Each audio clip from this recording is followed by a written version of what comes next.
这个狗很麻烦在哪呢？第一个是它这个瘫痪不确定能不能治好，因为它这个属于神经问题。治好了之后，它也不可能像正常的狗一样。第二个呢，就是假如说它治不好哈，治不好最麻烦的是什么？就是褥疮。是啊，我看已经开始摸了。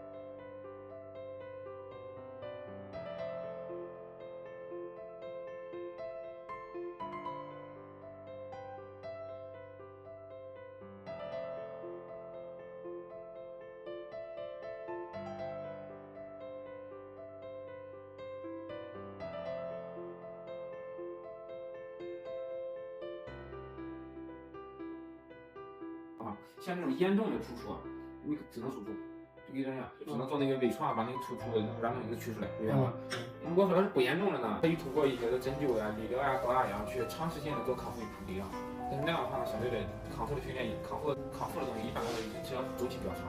要是真是说后期需要手术了，那你想要治疗就只能手术。但是说实话，成本会特别大。这个做这个胸脑椎心镜的手术呢，几率的时候费用非常大的，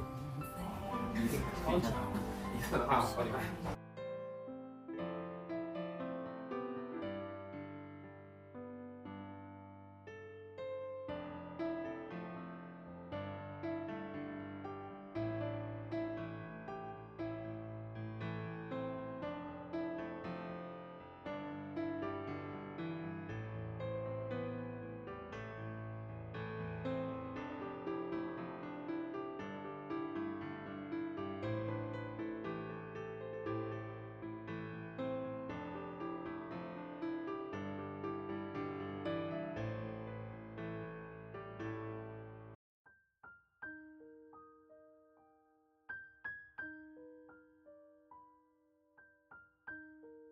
大家你看这边有骨刺，对，也有骨刺。咱还说不好这个是骨刺还是骨质增生这个东西，但是这个地方确实是有异常的。但如果说滑出椎这个地方出问题，那肯定也会影响到后肢了，所以说有可能是这个地方导致的。看到了。因为脊柱都没问题，胸椎也没问题，没有骨折，没有脱位，还是有压迫。那这个情况的话，就要不然就做理疗，做理疗看效果怎么样。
跳跳已经出院20多天了，每天都给他坚持做康复训练。